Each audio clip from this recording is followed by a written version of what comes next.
Welcome to I'll Drink to Fact, a True Story vs. Hollywood podcast where we look at your favorite true story movies and compare them to the facts from the actual case. And we tell you which movies are full of shit and which ones aren't. How are you this afternoon? I'm good. How about yourself? Not too shabby. Good, good. You want to tell me what's in your cup? We went to a restaurant and got some horchata, and so I of course decided to make it my own rum chata. So I put some dark rum in there, some frozen banana, blended it all up, and it is delicious. Sounds delicious. Mm-hmm. What's in your cup? I'm just having a whiskey old fashioned with some Knob Creek here. Yeah, I'm enjoying one last whiskey old fashioned before we move to the great state of Wisconsin. And before all of your old fashions have to be brandy old fashions. Exactly. So, we've been gone for a little while. If you haven't noticed. Hopefully you've noticed. The reason we've been gone is we're getting ready for a move to Wisconsin from Texas, and we haven't had time to record. So, what this episode is, do you want to tell them what this episode's about, Katie?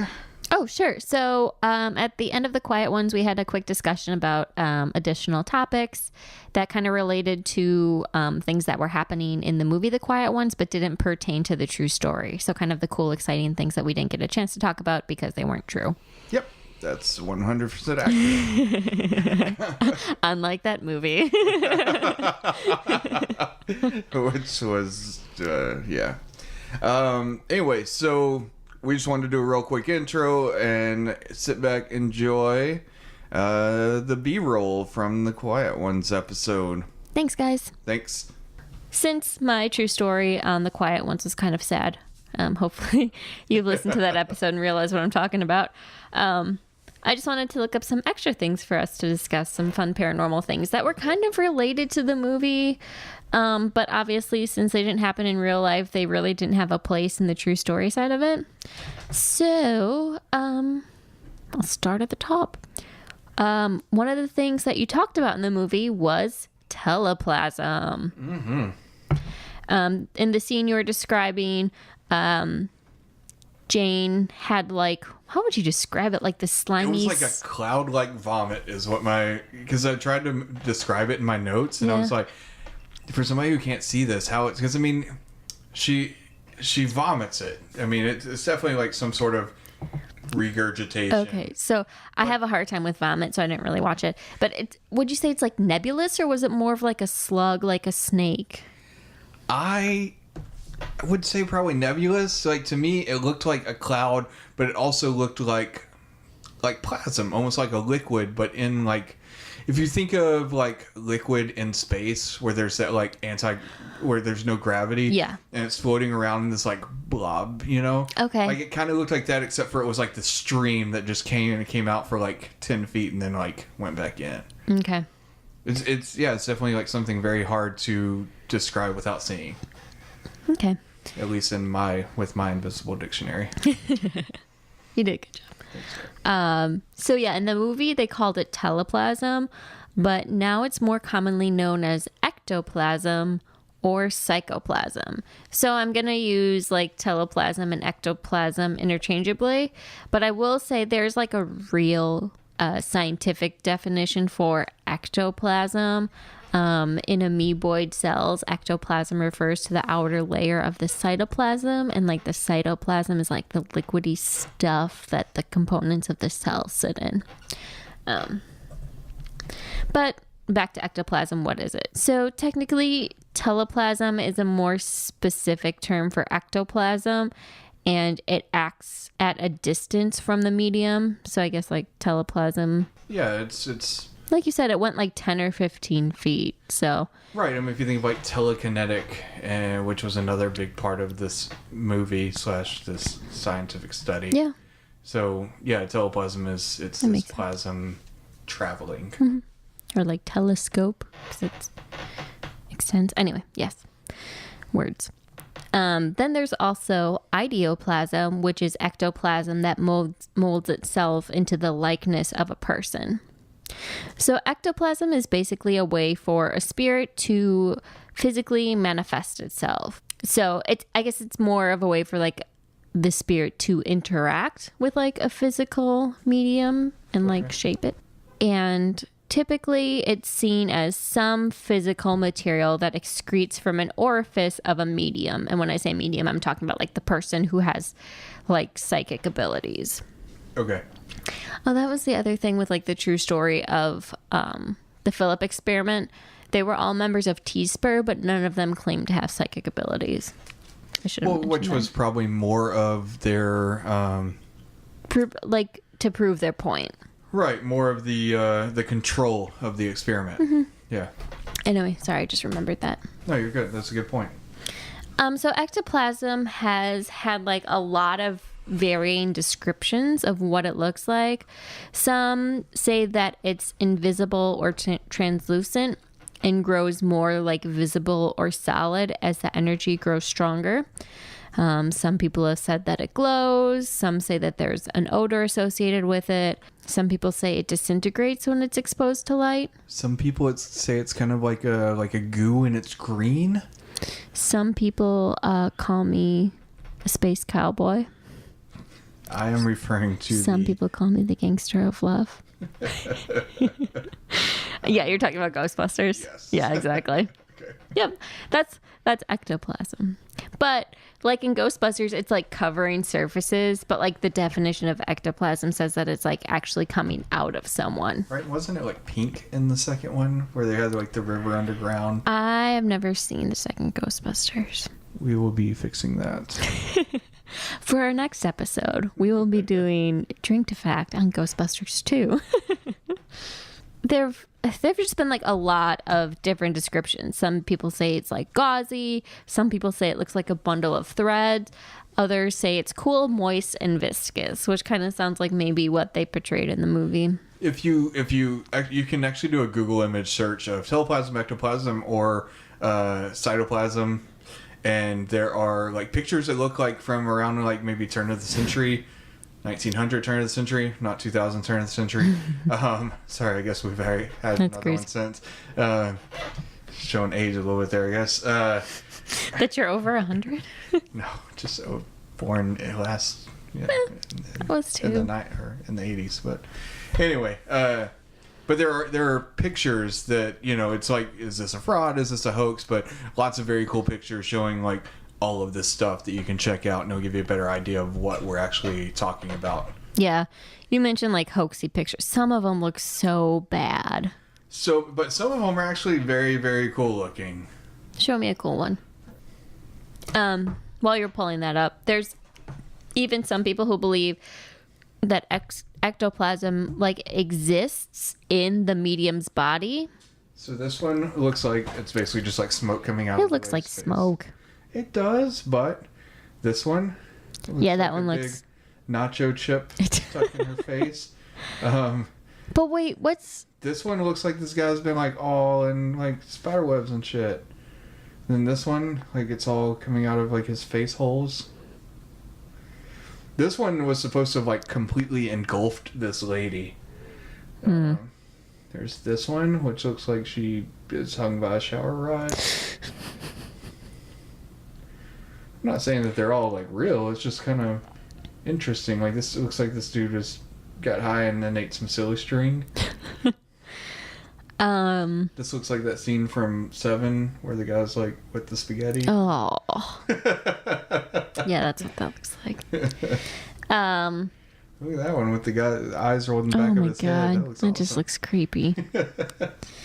So some people believe that the ectoplasm actually existed in the medium's body as a fluid that would be manipulated and then released from the medium's body to be manipulated by the spirit. Would it be something that exists only in mediums that can pick up certain frequencies that spirits, ghosts, like communicate on? Like the fluid picks up the frequencies? Right, like it's a fluid that not all people have, but for some reason it's Right. in these certain people, and it can only pick up, like it helps resonate certain frequencies that are able to communicate. Right, like that would kind of explain why it's like mediums have this ability. That's a movie right there. Inspired by actual events. Fuck it. Inspire this actual fucking conversation. Yeah, that'd be cool, but that fluid has never been found to exist, so. So some people have claimed to collected samples of ectoplasm and have had it analyzed, but it was found to be just comprised of like standard, like non-paranormal items. So a lot of these mediums have been caught in the act of tricking people. So like mediums will like swallow muslin or like cheesecloth and like regurgitate it for like those pictures. Like some of them were like very clearly like, yeah, it's what some of this stuff looked like, or Yeah. like I said, like silly string, or well, not in early 1900s, but a big one was like using cheesecloth, or like they would make a paste out of like potato starch and like coat the cheesecloth with that to make it look more like I would Goosey. say that about 90% of these, 95% look like cheesecloth yeah. when you really boil down to it. But I mean, they do make interesting photos. If you look at the pictures on like Wikipedia, I think they show some of the worst ones, like the ones that are most obviously being like that are hoaxes, and yeah, they just look so bad. There's like one, like this guy was like meeting with a medium to like try to debunk it, and he like literally like saw her holding the cheesecloth like between her shoes. Look, Kurt Cobain with one. That's a real photo, not That's one- photoshopped at all. That's on MTV Live. How did we all miss that shit? It was MTV Unplugged. That's funny. Halfway through Rape Me, fucking Right. ectoplasm straight out the nose. Who knew that Kurt Cobain was medium? But I mean, some people have argued that like when the ectoplasm has been analyzed, like they claim that like the testing methods weren't designed to detect paranormal substances. So how could they detect paranormal substances? Which I feel like is a legit a legit argument to make, because it's like you wouldn't measure like acceleration with a speedometer. You know what I'm saying? Like speed and acceleration are completely different things. Right. I mean, it kind of harkens back to what they said in this movie, or the movie Quiet Ones, where they were saying that he was saying that, you know, like things used to be considered evil spirits, but since we've determined the abilities to tell what they are, they've been disproven, you know, like I mentioned, like a fever, you know. Yep. So kind of same scenario. Yeah, that's a valid point. But I think for the most part, like as of now, ectoplasm has kind of been like debunked as a Hoaxy sort of thing. yeah. So that's what I have on ectoplasm. Any thoughts? Final thoughts? I think it's cool. Yeah. Thanks for the research. It's definitely a very cool thing to look into, you know, the stuff that we like. It's nice to like research this sort of stuff and see what's out there, even if you don't really believe in it. Yeah. Like, it's cool to see things, you know, like I don't believe in dinosaurs, and it's cool to see. You're joking. Okay, good. Your face got so fucking serious. It's like that episode of Friends when Phoebe doesn't believe in evolution and Ross is like trying to prove it to her. Anyway. So what else you got for us? Lilith was a real cult. Nice. I want to hear about this. This is kind of stuff I was like hoping there would be in the real story, but fucking no. Right. I couldn't find too much on Lilith except that it was, there were some Sumerian roots, and it's a cult that worshipped a demon named Lilith, which I thought was interesting because in our story of the Quiet Ones, I mentioned that the Toronto Society for Psychical Research performed the Philip experiment with different groups of people trying to contact different fictional characters that they created, and one of them was named Lilith. That's interesting. Lilith is like a very, very old demon that's like super fucking dangerous. That's true. Lilith is one of the oldest known female spirits of the world. Yeah, like Lilith is like, yeah, like really, yeah. There's a lot involving if you read up on like Lilith and all that stuff. I feel like you'd probably have more background information on this than I would, so I kind of did some like, I knew I probably wouldn't I don't know if I'll be able to bring anything to the table that would be new for you on this one, but maybe you can supplement the research that I found. So legend has it that she was the first woman created by God in the same way that he created Adam, but instead of using pure dust, he used filth and residue. Thanks, God. And, well, it's not discussed in the Bible. It's believed that Lilith was Adam's first wife. Oh my God, that's literally my next sentence. Sorry. No, that's cool. No, that's perfect. What else? I've done a little research into all this stuff, so. Yeah, I know you have. That's why I think you'll be able to like have more of a back and forth maybe. But yeah, and so she actually appears in a lot of ancient texts. So some sources describe her as a demon, some describe her as like an icon that became one of the darkest deities of the pagans. And she's also been described as a dark goddess.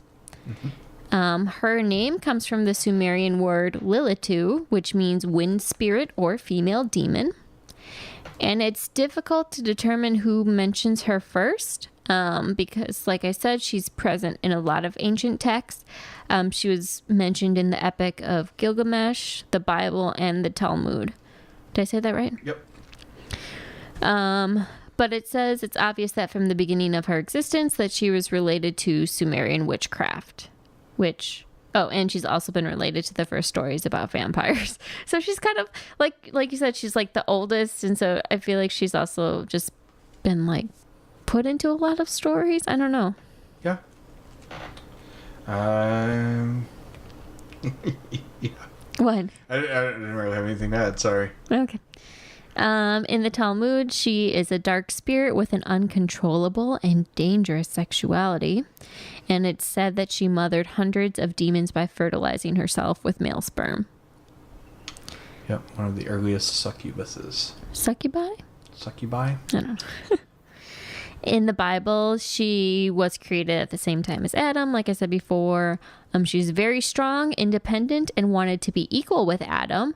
And she did not accept being less important than him, and she refused to lie beneath him for copulation, if you get what I'm saying. No missionary position. Nope, she wanted to be dumb. And because of these traits, she has become a symbol for many feminist groups. And now it makes sense to me why Lilith Fair was called Lilith Fair. Yeah. I didn't know that. That's all I have on Lilith. Oh, is that why Lilith Fair is called Lilith Fair? Yes, I believe so. Because of Lilith, the dark goddess. And being a fair festival. Yeah. Fair enough. No pun intended. Fair enough. That's very cool, though. Lilitu came from Lilith and Lilith came from Lilitu? Right, yeah. Yeah, exactly. Full circle there. Yeah. Which kind of makes its appearance in the movie kind of stupid, because the way that the Sumerian demon in the movie The Quiet Ones was depicted was it was some sort of like fire demon. Okay. Or maybe they were just assuming that all demons deal with fire. Yeah. From some sort of uneducated standpoint. Because whenever I think of Lilith and what I've read on Lilith, I don't ever really think of like fire. Yeah, that's a good point. I wonder why they chose that cult. Like, did they just like freaking pick a name out of a hat and was like, this is the cult we'll use for this story? And then they never got into like the cult or like why they did what they did. Right, and my understanding of the movie, which we didn't really touch on in that episode, was that Jane, who was actually Evie Dwyer, from my understanding of the movie, was actually possessed by this demonic Sumerian spirit, and that's what left her body at the end of the movie and entered Brian. Okay. Because they talked about how they believe that Evie would be She was the reincarnation. Yeah. Right. They never said Lilith, but... And I felt that whenever she had her clairvoyance and told them all to go into this building, it was basically the demon saying, hey, everybody come in this building. It burned the fucking building down around itself and it walked out the front door. And then it went on to lead this life until it burned up its host in Jane and took over Brian's body. That's how I saw the movie. Okay, yeah, I can see that. So, but I mean, it's interesting. Like I'm saying, that they've chose Lilith to when I don't think Lilith is necessarily that case. It may have explained some of like Jane's advances on Brian. Oh, that's a good point. So, do you know anything about the Bible story involving Lilith? very little. Why don't you read it to me? Oh and tell God. me? Okay, hold on. Let me pull it up. Because now that you're saying all of that, it sparked something that I saw in her story that I was like, that's a good story. So, God made Lilith and Adam, and Lilith was like independent, not wanting to be submissive to Adam. And so basically they were not able to have a happy marriage. Adam went back to God and was like, hey, it's not working out. So basically God was like, I'll make you a more submissive wife. Here's Eve. Oh, Evie Dwyer. Fuck. Okay. Anyway. Okay. So here's the story. This is a quote. I don't know if it's like from the Bible or what, but it says, Adam complained to God, I have been deserted by my helpmeet. God at once sent the angels Sansonoi, and Semengoloff? I don't know. Semengoloff? To fetch Lilith back. They found her beside the Red Sea, a region abounding with lascivious demons, to whom she bore Lilam at the rate of more than 100 a day. I don't know what that means. She bore 100 demons a day, basically. That's what Lilam means. Lilam. Children of Lilith. Huh? Children of Lilith. Cool. Shit, so she bore 100 a day. Return to Adam without delay, the angel said, or we will drown you. Lilith asked, how can I return to Adam and live like an honest housewife after my stay beside the Red Sea? It will be death to refuse, they answered. How can I die, Lilith asked again, when God has ordered me to take charge of all newborn children, boys up to the 8th day of life, that of circumcision, girls up to the 20th day. Nonetheless, if ever I see your 3 names or likenesses displayed in an amulet above a newborn, I promise to spare it. To this they agreed, but God punished Lilith by making 100 of her demon children perish daily. And if she could not destroy a human infant because of the angelic amulet, she would spitefully turn against her own. So, that's kind of interesting when you bring up the point that like Lilith was acting through Evie and told these people to like lock themselves in this building, and then they all perished. So I wonder if that was kind of like hearkening back to her having to sacrifice 100 of her children a day. Maybe. So. Very interesting. Yeah. Do you have anything else you want to add about Lilith? It was interesting. They never like said her name. They just said the cult Lilitu, and that they worshipped a demon, and that did they say demon? Yeah, they said a demon. And that an ancient demon. Okay, right. That's very, very cool. Yeah. So just digging a little deeper on that. If you've never read into stories of Lilith, it's a very interesting read. Like I said, she was, in biblical terms, she was the first woman, even though it's not said in Genesis that that's the case. It comes from, I think, like Dead Sea Scrolls and things like that are other, the Apocrypha, like things that refer to the time of the Bible, but aren't in the actual like Old and New Testament Bible. So Okay.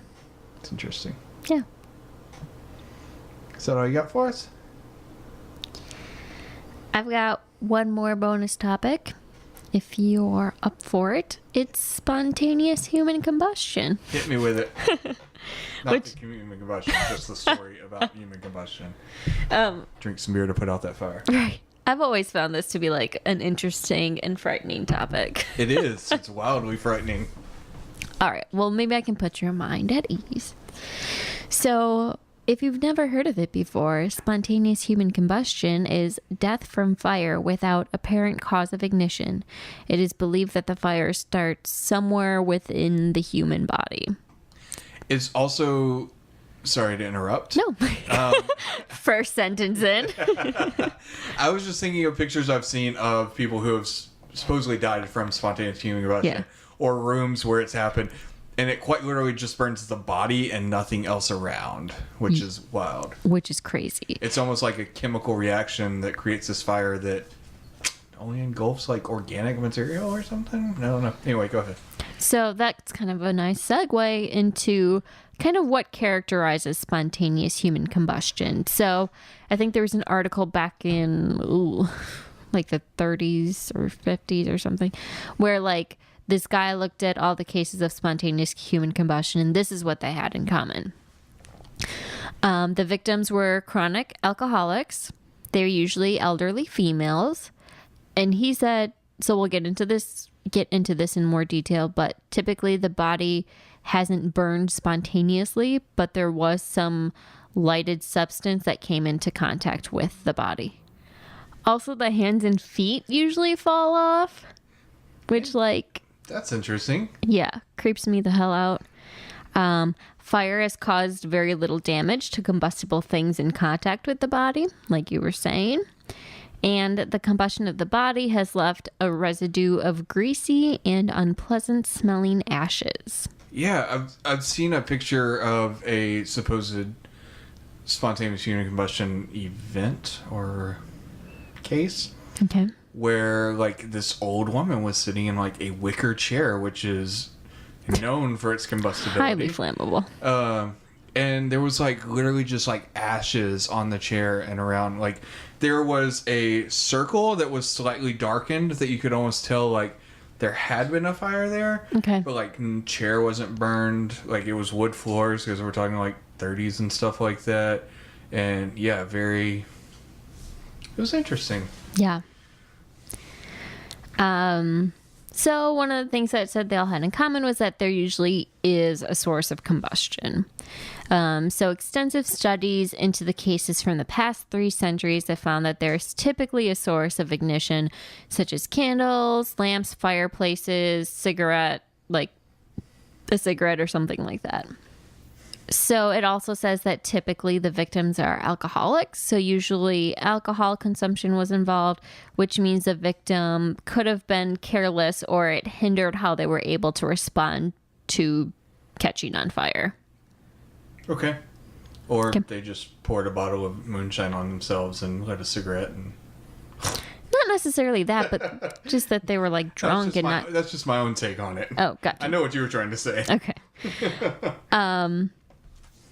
So these studies also described the wick effect, which explains that as a body burns, the fat melts and it's retained by the surrounding materials, such as like chair stuffing, flooring, or floor coverings, which act as a fuel source and cause, like, the melted fat acts as a fuel source.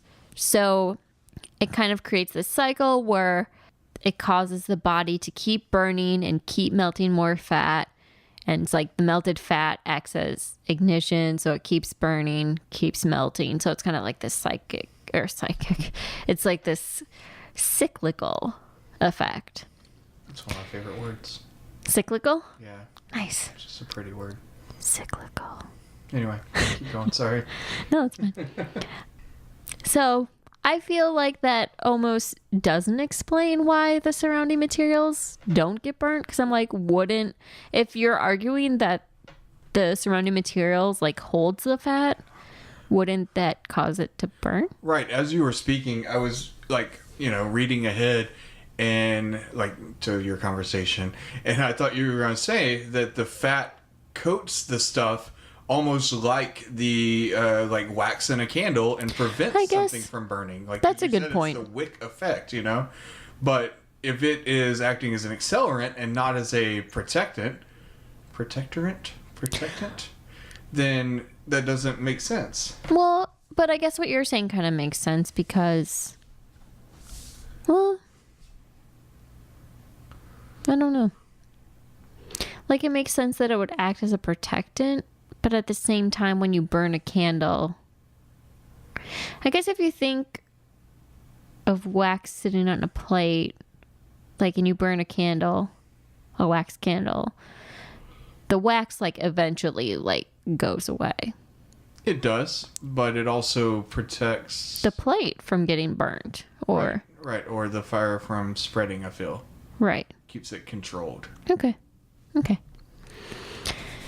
And to go along with that, they also explain that one of the reasons why the surrounding objects might remain undamaged is because fire tends to burn upwards and doesn't really burn laterally easily. The fires are also relatively small and typically don't create a great amount of heat, so as to not damage the surrounding objects. But again, due to the wick effect, it makes the fire strong enough to destroy the body. So it's like enough to destroy a body, but not enough to destroy the chair they're sitting in. So. I thought the wick effect was if you kill somebody's dog, they come and kill you and your entire family. That's the John Wick effect. Sorry. Funny. So skeptics have argued that spontaneous human combustion is not a real thing and that there's a reasonable explanation and a source of ignition. One science writer argued that with so many people on this planet, why doesn't spontaneous combustion happen more often? If there truly wasn't a source of ignition, then why aren't more people combusting as they're walking down the street or sitting in a coffee shop? Which I'm like, all right, that's fair. I mean, South Park proved it. It's because people hold in their farts. that was mentioned in the Wikipedia article, which I thought was funny. But like the quote from, I think it was Trey Parker. Trey Parker? Trey Stone? No. Matt Parker, Trey Stone, yes. And one of them was like, Trey Parker, Matt Stone. Yeah, sorry. seriously, like, thought that was like, could be an explanation for spontaneous human combustion because it's like gas is flammable and if you hold it in. Right. But I think I read that of the past 300 years, there were like 200 cases. So it's like a case a year. I mean, it's literally 2/3 of a case a year. Yeah. 300 years, 200 cases? Yeah. Yeah. Are you saying that's a lot? No, I'm saying that's fucking nothing. Right. So that's what he's saying. He's like, why isn't it happening more often if no ignition is needed? Yeah. And that typically the details of the cases that point to a reasonable explanation are left out because they're not as like intriguing or interesting as saying that someone died from spontaneous human combustion. Gotcha. So it's kind of like that, what gets lost in translation. It's kind of interesting. You said 200 cases over 300 years. I think so. That could be right. Do you want me to look? Hold on. No. I'm just comparing it to like UFO sightings that are like upon the thousands per probably year. It's just kind of interesting. Mm-hmm. So some of the natural explanations behind what happens during a spontaneous human combustion case is that victims tend to have low mobility due to old age or obesity, so that they're unable to move once they've caught fire. There's a high likelihood that they died in their sleep and then caught fire. We talked about cigarettes before, so saying that a dropped cigarette could be a source of ignition. So, like, for example, again, like a natural cause of death, like a heart attack, could have led to, like, the cigarette being dropped and then catching the victim on fire. We talked about the wick effect and how you only need, like, a small source of ignition to keep the cycle going and growing. And they also argue that because of the wick effect, that's why hands and feet don't typically burn, is because they often have the least amount of fat. Interesting. Mm-hmm. I thought this was like an interesting possible explanation for spontaneous human combustion was ketosis from alcoholism and low carb diets. That creates an excessive amounts of acetone, which is highly flammable. Yes, it is. So those of you doing the keto diet, you heard it here first. Spontaneous human combustion. It's science. I'm kidding. We are not scientists. We are not medical practitioners, and we do not approve of this message. Disclaimer. I'm a scientist. I can say it. No, I'm kidding. There's another explanation that it could possibly be a form of suicide. Like maybe these people were killing themselves. Self-immolation. Yep, it's a possibility. Self-immolation. Sorry. And then to tie it back to our story of the quiet ones, some people believe that spontaneous human combustions are events caused by poltergeists. The work of the devil. Poltergeists. devil. Okay. Lilith. Beelzebub. Bartholomew. Craig.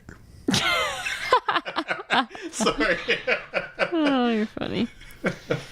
So that's all I had for bonus topics that kind of spawned from the Quiet Ones episode that we did. So Cool. I like it. Yeah.